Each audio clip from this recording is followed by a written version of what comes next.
नमस्कार मित्रों, आज हम सुनेंगे जैनेन्द्र जी द्वारा लिखी बाल मनोविज्ञान पर आधारित कहानी पाजेब। बाजार में एक नई तरह की पाजेब चली है। पैरों में पड़कर वे अच्छी मालूम होती है। उनकी कड़ियां आपस में लचक के साथ जुड़ी रहती हैं कि पाजेब का मानो निज कुछ आकार ही नहीं है। जिस पाँव में पड़े उसी के अनुकूल ही रहती हैं। पास पड़ोस में तो सब नन्ही बड़ी के पैरों में आप वही पाजेब देख लीजिए। एक ने पहनी कि फिर दूसरी ने भी पहनी। देखा देखी में इस तरह उनका न पहनना मुश्किल हो गया है। हमारी मुन्नी ने भी कहा, बाबूजी हम भी पाजेब पहनेंगे। बोलिए भला, कठिनाई से 4 वर्ष की उम्र और पाजेब पहनेंगी। मैंने कहा, कैसी पाजेब? बोली, वही जैसी रुक्मन पहनती है, जैसी शीला पहनती है। मैंने कहा, अच्छा अच्छा। बोली, मैं तो आज ही मंगा लूंगी। मैंने कहा, अच्छा भाई आज सही। उस वक्त तो खैर मुन्नी किसी काम में बहल गई, लेकिन जब दोपहर में मुन्नी की बुआ आई तब वह मुन्नी सहज मानने वाली न थी। बुआ ने मुन्नी को मिठाई खिलाई और गोद में लिया और कहा कि अच्छा तो तेरी पाजेब अब के इतवार को जरूर लेती आऊंगी। इतवार को बुआ आई और पाजेब ले आई। मुन्नी पहनकर खुशी के मारे यहाँ वहाँ ठुमकती फिरती रुकमन के पास गई और कहा, देख रुकमन मेरी पाजेब। शीला को भी अपनी पाजेब दिखाई। सबने पाजेब पहनी देखकर उसे प्यार किया और तारीफ की। सचमुच वह चांदी की सफेद 2-3 लड़ियों सी टखनों के चारों ओर लिपटकर चुपचाप बिछी हुई बहुत ही सुघड़ लगती थी और बच्चों की खुशी का ठिकाना न था। और हमारे महाशय आशुतोष, जो मुन्नी के बड़े भाई थे, पहले तो मुन्नी को सजी बजी देखकर बड़े खुश हुए। वह हाथ पकड़कर अपनी बढ़िया मुन्नी को पाजेब सहित दिखाने के लिए आसपास ले गए। मुन्नी की पाजेब का गौरव उन्हें अपना भी मालूम होता था। वह खूब हंसे और तालियां पीटी, लेकिन थोड़ी देर बाद ठुमकने लगे कि मुन्नी को पाजेब दी सो हम भी बाइसिकल लेंगे। बुआ ने कहा, अच्छा बेटा अब के जन्मदिन को तुझे बाइसिकल दिलवाएंगे। आशुतोष बाबू ने कहा कि हम तो अभी लेंगे। बुआ ने कहा, छी छी, तू कोई लड़की है? जिद तो लड़कियां किया करती हैं और लड़कियां रोती हैं, कहीं बाबू साहब लोग रोते हैं। आशुतोष बाबू ने कहा कि हम तो बाइसिकल जरूर लेंगे जन्मदिन वाले रोज। बुआ ने कहा कि हाँ यह बात पक्की रही, जन्मदिन पर तुमको बाइसिकल मिलेगी। इस तरह वह इतवार का दिन हंसी खुशी पूरा हुआ। शाम होने पर बच्चों की बुआ चली गई। पाजेब का शौक घड़ी भर का था, वह फिर उतार कर रख दी गई जिससे कहीं खो न जाए। पाजेब वह बारीक और सुबुक काम की थी और खासे दाम लगे थे। श्रीमती जी ने हमसे कहा, क्यों जी, लगती तो अच्छी है, मैं भी अपने लिए बनवा लूं? मैंने कहा कि क्यों न बनवाओगे, तुम कौन 4 बरस की नहीं हो। खैर यह हुआ, पर मैं रात को अपनी मेज पर था कि श्रीमती ने आकर कहा कि तुमने पाजेब तो नहीं देखी। मैंने आश्चर्य से कहा, क्या मतलब? बोली कि देखो यहाँ मेज वेज पर तो नहीं है, एक तो है पर दूसरे पैर की मिलती नहीं, जाने कहाँ गई। मैंने कहा कि जाएगी कहाँ, यहीं कहीं देख लो, मिल जाएगी। उन्होंने मेरे मेज के कागज उठाने धरने शुरू किए और अलमारी की किताबें टटोल डालने का भी मंसूबा दिखाया। मैंने कहा कि यह क्या कर रही हो, यहाँ वह कहाँ से आएगी? जवाब में वह मुझी से पूछने लगी कि फिर कहाँ है। मैंने कहा तुम्ही ने तो रखी थी, कहाँ रखी थी? बतलाने लगी कि दोपहर के बाद कोई 2 बजे उतारकर दोनों को अच्छी तरह संभाल कर उस नीचे वाले बक्स में रख दी थी। अब देखा तो एक है, दूसरी गायब है। मैंने कहा कि चलकर इस कमरे में कैसे आ जाएगी, भूल हो गई होगी, एक रखी होगी, एक वहीं कहीं फर्श पर छूट गई होगी, देखो मिल जाएगी, कहीं जा नहीं सकती। इस पर श्रीमती कहा सुनी करने लगी कि तुम तो ऐसे ही हो, खुद लापरवाह हो, दोष उल्टे मुझे देते हो। कह रही हूँ कि मैंने दोनों संभाल कर रखी थी। मैंने कहा कि संभाल कर रखी थी तो फिर यहाँ वहाँ क्यों देख रही हो, जहाँ रखी थी वहीं से ले लो ना। वहाँ नहीं है तो फिर किसी ने निकाली ही होगी। श्रीमती बोली कि मेरा भी यही ख्याल है, हो न हो बंसी ने निकाली होगी।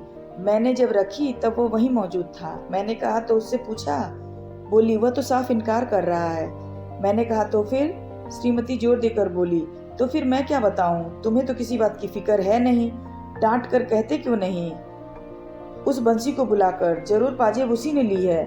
मैंने कहा कि अच्छा तो उसे क्या कहना होगा, यह कहूँ कि ला भाई पाजेब दे दे? श्रीमती झल्ला कर बोली कि हो चुका सब कुछ तुमसे, तुम्ही ने तो उस नौकर की जात को सहजोर बना रखा है। डांट न फटकार, नौकर ऐसे सिर न चढ़ेगा तो क्या होगा। बोली कि कह तो रही हूँ कि किसी ने उसे बक्स से निकाला ही है और 16 में 15 आने यह बंसी का ही काम है। मैंने कहा कि बंसी से मैंने पूछा था, उसने नहीं ली। इस पर श्रीमती ने कहा कि तुम नौकरों को नहीं जानते, वे बड़े छठे होते हैं। बंसी चोर जरूर है, नहीं तो क्या फरिश्ते लेने आते। मैंने कहा कि तुमने आशुतोष से भी पूछा। बोली पूछा था, वह तो खुद ट्रंक और बक्स के नीचे घुस घुस कर खोज लगाने में मेरी मदद करता रहा और वह नहीं ले सकता। मैंने कहा उसे पतंग का बड़ा शौक है। बोली कि तुम तो उससे बताते बरसते कुछ तो हो नहीं, उम्र होती जा रही है, वह यूं ही रह जाएगा। तुम ही तो हो उसे पतंग की सह देने वाले। मैंने कहा कि जो कहीं पाजेब ही पड़ी मिल गई हो तो। बोली नहीं नहीं, मिलती तो वह बता न देता। खैर बातों बातों में मालूम हुआ कि उस शाम आशुतोष पतंग और डोर का पिन्ना नया लाया था। श्रीमती ने कहा कि यह तुम ही हो जिसने पतंग की इजाजत दी है। बस सारे दिन पतंग पतंग, यह नहीं कि कभी उसे बिठाकर सबक की कोई बात पूछ लो। मैं सोचती हूँ कि एक दिन तोड़ ताड़ दूं उसकी सब पतंग और डोर। मैंने कहा कि खैर छोड़ो, कल सवेरे पूछताछ करेंगे। सवेरे बुलाकर मैंने गंभीरता से उससे पूछा कि क्यों बेटा, एक पाजेब नहीं मिल रही है, तुमने तो नहीं देखी। वह गुम हो गया, जैसे नाराज हो। उसने सिर हिलाया कि नहीं, उसने नहीं ली, पर मुंह नहीं खोला। मैंने कहा कि देखो बेटे, ली हो तो कोई बात नहीं, सच बता देना चाहिए। उसका मुंह और भी फूल आया और वह गुमसुम सा बैठा रहा। मेरे मन में उस समय तरह तरह के सिद्धांत आए। मैंने स्थिर किया कि अपराधी के प्रति करुणा ही होनी चाहिए, रोष का अधिकार नहीं। प्रेम से ही अपराध वृत्ति को जीता जा सकता है, आतंक से उसे दबाना ठीक नहीं है। बालक का स्वभाव कोमल होता है और सदा ही उससे स्नेह और व्यवहार करना चाहिए इत्यादि। मैंने कहा कि बेटा आशुतोष, तुम घबराओ नहीं, सच कहने में घबराना नहीं चाहिए। ली हो तो खुलकर कह दो। बेटा, हम कोई सच कहने की सजा थोड़े ही दे सकते हैं, बल्कि बोलने पर तो इनाम मिला करता है। आशुतोष तब बैठा सुनता रहा। उसका मुंह सूजा था, वह सामने मेरी आंखों में नहीं देख रहा था। रह रह कर उसके माथे पर बल पड़ते थे। क्यों बेटे, तुमने ली तो नहीं है? उसने सिर हिलाकर क्रोध से अस्थिर और तेज आवाज में कहा, मैंने नहीं ली, नहीं ली, नहीं ली। यह कहकर वह रोने को हो आया, पर रोया नहीं, आंखों में आंसू रोक लिए। उस वक्त मुझे प्रतीत हुआ उग्रता दोष का लक्षण है। मैंने कहा, देखो बेटा, डरो नहीं। अच्छा जाओ ढूंढो, शायद कहीं पड़ी हुई वह पाजेब मिल जाएगी तो हम तुम्हें इनाम देंगे। वह चला गया और दूसरे कमरे में जाकर पहले तो एक कोने में खड़ा हो गया। कुछ देर चुपचाप खड़े रहकर वह फिर यहाँ वहाँ पाजेब की तलाश में लग गया। श्रीमती आकर बोली, आंसू से, तुमने पूछ लिया, क्या ख्याल है? मैंने कहा कि संदेह तो मुझे होता है, नौकर का तो काम यह नहीं है। श्रीमती ने कहा, नहीं जी, आंसू भला क्या लेगा। मैं कुछ बोला नहीं। मेरा मन जाने कैसे गंभीर प्रेम के भाव से आशुतोष के प्रति उमड़ रहा था। मुझे ऐसा मालूम होता था कि ठीक इस समय आशुतोष को हमें अपनी सहानुभूति से वंचित नहीं करना चाहिए, बल्कि कुछ अतिरिक्त स्नेह इस समय बालक को मिलना चाहिए। मुझे यह भारी दुर्घटना मालूम होती थी। मालूम होता था कि अगर आशुतोष ने चोरी की है तो इसका इतना दोष नहीं, बल्कि यह हमारे ऊपर बड़ा भारी इल्जाम है। बच्चे में चोरी की आदत भयावह हो सकती है, लेकिन बच्चे के लिए वैसी लाचारी उपस्थित हो आई, यह और भी अधिक भयानक है।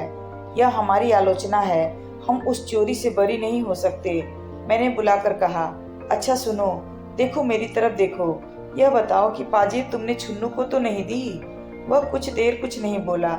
उसके चेहरे पर रंग आया और गया। मैं एक एक छाया ताड़ना चाहता था। मैंने आश्वासन देते हुए कहा कि डरने की कोई बात नहीं है। हाँ बोलो, डरो नहीं। ठीक बताओ बेटे, कैसे हमारा सच्चा बेटा है?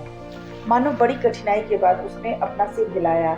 मैंने बहुत खुश होकर कहा कि दी है ना छुन्नू को? उसने सिर हिला दिया अत्यंत सांत्वना के स्वर में। स्नेहपूर्वक मैंने कहा कि मुंह से बोलो, छुन्नू को दी है? उसने कहा हाँ। मैंने अत्यंत हर्ष के साथ दोनों बाहों में लेकर उसे उठा लिया। कहा कि ऐसे ही बोल दिया करते हैं अच्छे लड़के, आंसू हमारा राजा बेटा है। गर्व के भाव से उसे गोद में लिए लिए मैं उसकी माँ की तरफ गया। उल्लास पूर्वक बोला कि देखो, हमारे बेटे ने सच कबूल लिया है, पाजेब उसने छुन्नू को दी है। सुनकर माँ बहुत खुश हुई। उसने उसे गले लगा लिया, चूमी और शाबाशी दी और उसकी बलैया लेने लगी। आशुतोष भी मुस्कुरा आया, अगरचे एक उदासी भी उसके चेहरे से दूर नहीं हुई थी। उसके बाद अलग ले जाकर मैंने बड़े प्रेम से पूछा, पाजेब छुन्नू के पास है ना? जाओ मांग कर ला सकते हो उससे। आशुतोष मेरी ओर देखता हुआ बैठा रहा। मैंने कहा कि जाओ बेटे ले आओ। उसने जवाब में मुंह नहीं खोला। मैंने आग्रह किया तो बोला कि छुन्नू के पास नहीं हुई तो वह कहाँ से देगा। मैंने कहा कि तो जिसको उसने दी होगी उसका नाम बता देगा। सुनकर वह चुप हो गया। मेरे बार बार कहने पर भी वह यही कहता रहा कि पाजेब छुन्नू के पास न हुई तो वह कहाँ से देगा। अंत में हार कर मैंने कहा कि वह कहीं तो होगी। अच्छा, तुमने कहाँ से उठाई थी? पड़ी मिली थी। और फिर नीचे जाकर वह तुमने छुन्नू को दिखाई? हाँ। फिर उसी ने कहा कि इसे बेचेंगे? हाँ। कहाँ बेचने को कहा? कहा मिठाई लाएंगे। नहीं, पतंग लाएंगे। हाँ। सो पाजेब छुन्नू के पास रह गई? हाँ।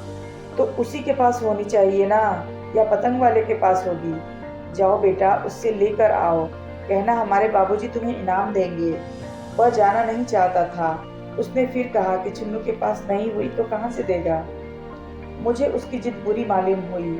मैंने कहा कि तो कहीं तुमने उसे गाड़ दिया है? क्या किया है, बोलते क्यों नहीं? वह मेरी ओर देखता रहा और कुछ नहीं बोला। मैंने कहा कुछ कहते क्यों नहीं? वह गुमसुम रह गया और नहीं बोला। मैंने डपट कर कहा कि जाओ, जहाँ से हो वहीं से पाजेब लेकर आओ।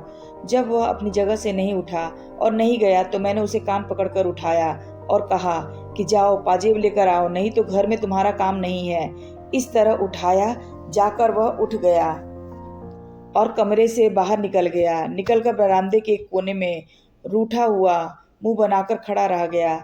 मुझे बड़ा क्षोभ हो रहा था। यह लड़का सच बोलकर अब किस बात से घबरा रहा है, यह मैं कुछ समझ नहीं सका। मैंने बाहर जाकर धीरे से कहा कि जाओ भाई, जाकर छुन्नी से कहते क्यों नहीं हो। पहले तो उसने कोई जवाब नहीं दिया, और जवाब दिया तो बार बार कहने लगा कि छुन्नू के पास नहीं हुई तो वह कहाँ से देगा। मैंने कहा कि जितने में उसने बेची होगी वह दाम दे देंगे, समझे ना। जाओ, तुम कहो तो उससे। छुन्नू की माँ तो कह रही थी कि उसका लड़का ऐसा काम नहीं कर सकता, उसने पाजेब नहीं देखी। जिस पर आशुतोष की माँ ने कहा कि नहीं, तुम्हारा छुन्नू झूठ बोलता है। क्यों रे आशुतोष, तैने दी थी ना? आशुतोष ने धीरे से कहा था, हाँ दी थी।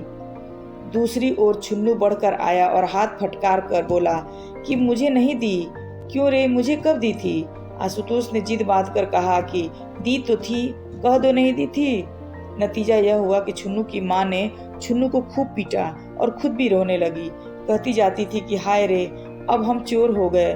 कुलच्छनी औलाद पैदा करने के बाद न जाने कब यह कलंक मिटेगा। बात दूर तक फैली चली गई।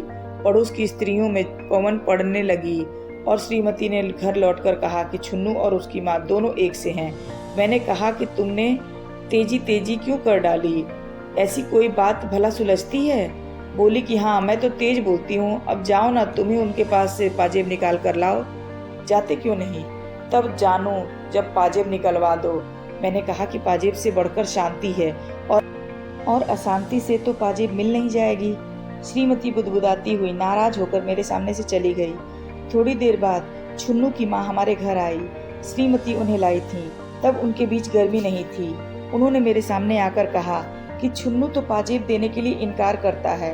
वह पाजेब कितने की थी, मैं उसके दाम भर सकती हूँ। मैंने कहा, यह आप क्या कहती हैं? बच्चे बच्चे हैं। आपने छुन्नू से सहूलियत से पूछा भी? उन्होंने उसी समय छुन्नू को बुलाकर मेरे सामने कर दिया। कहा कि क्यों रे, बता क्यों नहीं देता जो तैने पाजेब देखी हो। छुन्नू ने जोर से सिर हिलाकर इनकार किया और बताया कि पाजेब आशुतोष के हाथ में मैंने देखी थी और वह पतंग वाले को दे आया है। मैंने खूब देखी थी, वह चांदी की थी, उन्हें ठीक मालूम है। हाँ, वह मुझसे कह रहा था कि तू भी चल, पतंग लाएंगे। पाजेब कितनी बड़ी थी बताओ तो? छुन्नू ने उसका आकार बताया जो ठीक ही था। मैंने उसकी माँ की तरफ देखकर कहा, देखिए ना, पहले यही कहता था कि पाजेब देखी तक नहीं है, अब कहता है कि देखी है। माँ ने मेरे सामने छुन्नू को खींचकर तभी धम्म धम्म पीटना शुरू कर दिया। कहा कि क्यों रे, झूठ बोलता है, तेरी चमड़ी न उधेड़ी तो मैं नहीं। मैंने बीच बचाव करके छुन्नू को बचाया।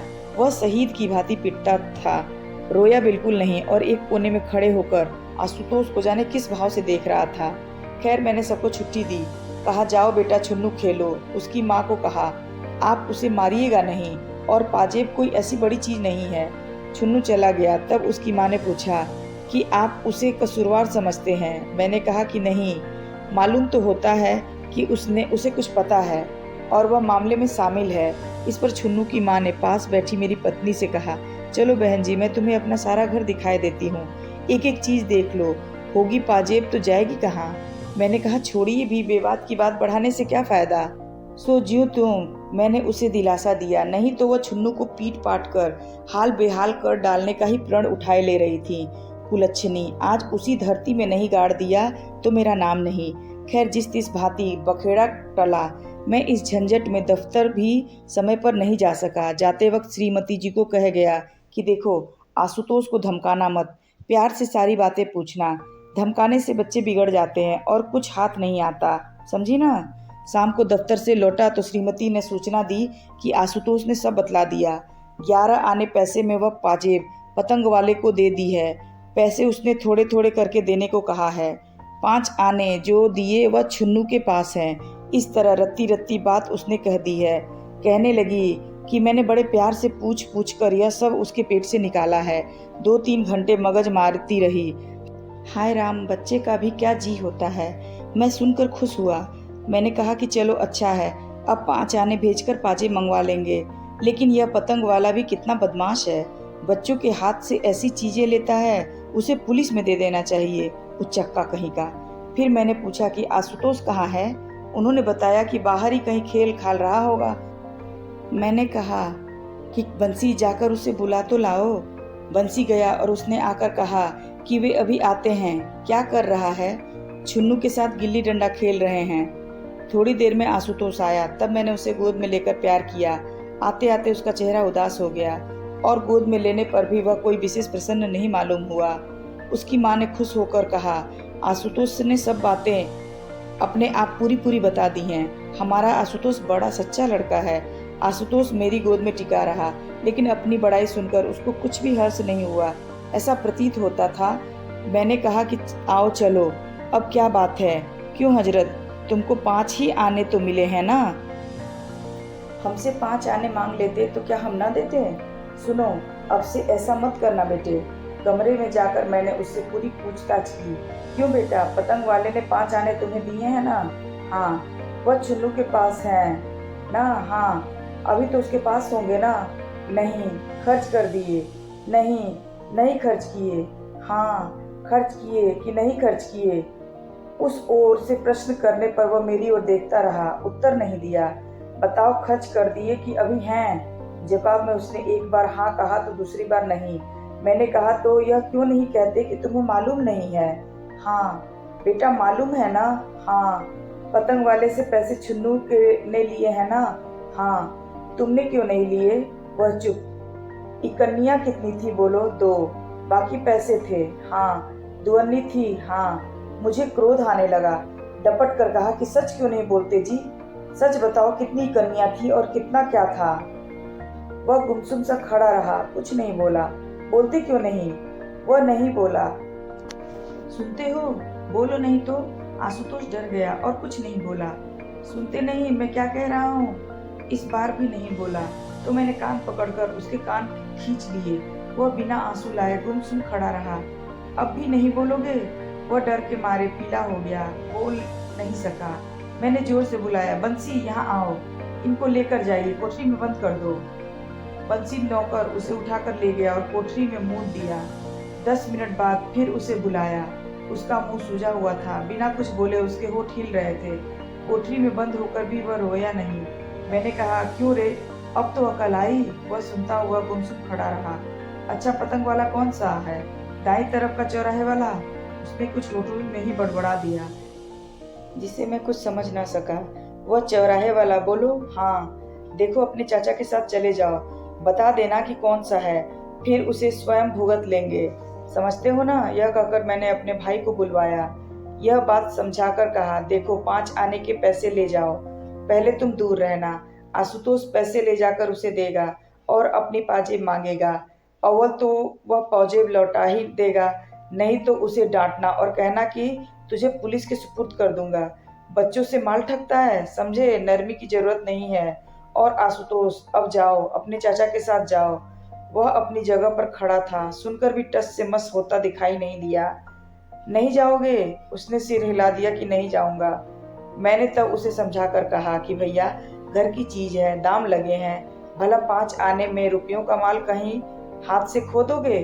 जाओ, चाचा के संग जाओ, तुम्हें कुछ नहीं कहना होगा। हाँ, पैसे दे देना और अपनी चीज वापस मांग लेना।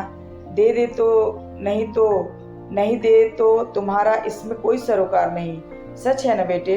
अब जाओ। पर वह जाने को तैयार ही नहीं दिखा। मुझे लड़के की गुस्ताखी पर बड़ा बुरा मालूम हुआ। बोला, इसमें बात क्या है? इसमें मुश्किल कहाँ है? समझाकर बात कर रहे हैं सो समझता ही नहीं, सुनता ही नहीं। मैंने कहा कि क्या रे, क्यों नहीं जाएगा? उसने फिर सिर हिला दिया कि नहीं जाऊंगा। मैंने प्रकाश, अपने छोटे भाई को बुलाया। कहा, प्रकाश, इसे पकड़ कर ले जाओ। प्रकाश ने उसे पकड़ा और आशुतोष अपने हाथ पैरों से उसका प्रतिकार करने लगा। वह साथ जाना नहीं चाहता था। मैंने अपने ऊपर बहुत शब्द करके फिर आशुतोष को पुचकारा कि जाओ भाई, डरो नहीं, अपनी चीज घर में आएगी, इतनी सी बात समझते नहीं। प्रकाश, इसे गोद में उठाकर ले जाओ और जो चीज मांगे उसे बाजार में दिला देना। जाओ भाई आशुतोष। पर उसका मुंह फुला हुआ था। जैसे तैसे बहुत समझाने पर वह प्रकाश के साथ चला। ऐसे चला मानो पैर उठना भारी हो रहा हो। 8 बरस का यह लड़का होने को आया, फिर भी देखो ना, किसी भी बात की उसमें समझ नहीं है। मुझे जो गुस्सा आया कि क्या बतलाऊं, लेकिन यह याद करके कि गुस्से से बच्चे संभलने की जगह बिगड़ जाते हैं, मैं अपने को दबाता चला गया। खैर, वह गया तो मैंने चैन की सांस ली, लेकिन देखता क्या हूँ कि कुछ देर में प्रकाश लौट आया है। मैंने पूछा, क्यों? बोला कि आशुतोष भाग आया है। मैंने कहा कि अब वह कहाँ है? वह रूठा खड़ा है, घर में नहीं आता, जाओ पकड़ कर ले आओ। वह पकड़ा हुआ आया। मैंने कहा, क्यों रे, तू शरारत से बाज नहीं आएगा? बोल, जाएगा कि नहीं? वह नहीं बोला तो मैंने कसकर उसको 2 चांटे दिए। थप्पड़ लगते ही एकदम चीखा, पर फौरन चुप हो गया। वह वैसे ही मेरे सामने खड़ा रहा। मैंने उसे देखकर गुस्से से कहा कि ले जाओ इसे मेरे सामने से, ले जाकर कोठरी में बंद कर दो, दुष्ट। इस बार वह आध 1 घंटे बंद रहा। मुझे ख्याल आया कि मैं ठीक नहीं कर रहा हूँ, लेकिन जैसे कोई दूसरा रास्ता न दिखता था। मार पीट कर मन को ठिकाना देने की आदत पड़ गई और कुछ अभ्यास न था। खैर, मैंने इस बीच प्रकाश को कहा कि तुम दोनों पतंग वाले के पास जाओ, मालूम करना कि किसने पाजीब ली, होशियारी से मालूम करना, मालूम होने पर सख्ती करना, मुरव्वत जरूरत नहीं, समझे? प्रकाश गया और लौटने पर बताया कि उसके पास पाजेब नहीं है। सुनकर मैं झल्ला आया। कहा कि तुमसे कुछ काम नहीं हो सकता, जरा सी बात नहीं हुई, तुमसे क्या उम्मीद रखी जाए? वह अपनी सफाई देने लगा। मैंने कहा, बस जाओ। प्रकाश मेरा बहुत लिहाज मानता था। वह मुंह डालकर चला गया। कोठरी खुलवाने पर आशुतोष को फर्श पर सोता पाया। उसके चेहरे पर अब भी आंसू नहीं थे। सच पूछो तो मुझे उस समय बालक पर करुणा आई, लेकिन आदमी में एक ही साथ न जाने कैसे कैसे विरोधी भाव उठते हैं। मैंने उसे जगाया। वह हड़बड़ाकर उठा। मैंने कहा, कहो, क्या हालत है? थोड़ी देर तक वह समझा ही नहीं। फिर शायद पिछला सिलसिला याद आया। झट उसके चेहरे पर वही जिद, पकड़ और प्रतिरोध के भाव दिखाई देने लगे। मैंने कहा कि या तो राजी राजी चले जाओ, नहीं तो इस कोठरी में फिर बंद किए देते हैं। आशुतोष पर इसका विशेष प्रभाव पड़ा हो, ऐसा मालूम नहीं हुआ। खैर, उसे पकड़ कर लाया और समझाने लगा। मैंने निकाल कर उसे 1 रुपया दिया और कहा, बेटा, इसे पतंग वाले को दे देना और पाजेब मांग लेना, कोई घबराने की बात नहीं, तुम समझदार लड़के हो। उसने कहा कि पाजेब उसके पास नहीं हुई तो वह कहाँ से देगा? इसका क्या मतलब? तुमने कहा ना कि 5 आने में पाजेब दी है, न हो तो छुन्नू को भी साथ ले जाना, समझे? वह चुप हो गया। आखिर समझाने पर जाने को तैयार हुआ। मैंने प्रेम पूर्वक उसे प्रकाश के साथ जाने को कहा। उसका मुँह भारी देखकर डांटने ही वाला था कि इतने में सामने से उसकी बुआ दिखाई दी। बुआ ने आशुतोष के सिर पर हाथ रखकर पूछा कि कहाँ जा रहे हो? मैं तो तुम्हारे लिए केले और मिठाई लाई हूँ। आशुतोष का चेहरा रूठा ही रहा। मैंने बुआ से कहा कि उसे रोको मत, जाने दो। आशुतोष रुकने को उद्यत था। वह चलने में आनाकानी दिखाने लगा। बुआ ने पूछा, क्या बात है? मैंने कहा, कोई बात नहीं, जाने दो ना उसे। पर आशुतोष मचलने पर आ गया था। मैंने डांट कर कहा, प्रकाश, इसे क्यों नहीं ले जाते हो? बुआ ने कहा कि क्या बात है, क्या बात है? मैंने पुकारा, बंसी, तू भी साथ जा। बीच से लौट न पाए, सो मेरे आदेश पर दोनों आशुतोष को जबरदस्ती उठाकर सामने से ले गए। बुआ ने कहा, उसे क्यों सता रहे हो? मैंने कहा कि नहीं, जरा सा यूं ही। फिर मैंने उनके साथ इधर उधर की बातें की। राजनीति राष्ट्र की ही नहीं होती, मोहल्ले में भी राजनीति होती है। यह भार स्त्रियों पर टिकता है। कहाँ क्या हुआ, क्या होना चाहिए इत्यादि चर्चा स्त्रियों को लेकर रंग फैलाती हैं। इसी प्रकार कुछ बातें हुई। फिर छोटा सा बक्सा सरकाकर बोली, इनमें वह कागज हैं जो तुमने मांगे थे, और यहाँ। यह कहकर उन्होंने अपने बास्केट की जेब में हाथ डालकर पाजेब निकालकर सामने की, जैसे सामने बिच्छू हो। मैं भयभीत भाव से कह उठा कि यह क्या? बोली कि उस रोज भूल से एक पाजेब मेरे साथ चली गई थी। तो आप सुन रहे थे जैनेंद्र जी की कहानी पाजेब। अगर आपको मेरी यह कहानी अच्छी लगी है और आपने यदि मेरे चैनल को अभी तक सब्सक्राइब नहीं किया है तो चैनल को सब्सक्राइब कीजिए, वीडियो को लाइक और शेयर जरूर कीजिए। मिलते हैं एक नई कहानी के साथ, तब तक के लिए आपका दिन शुभ और रात्रि मंगलमय हो। धन्यवाद।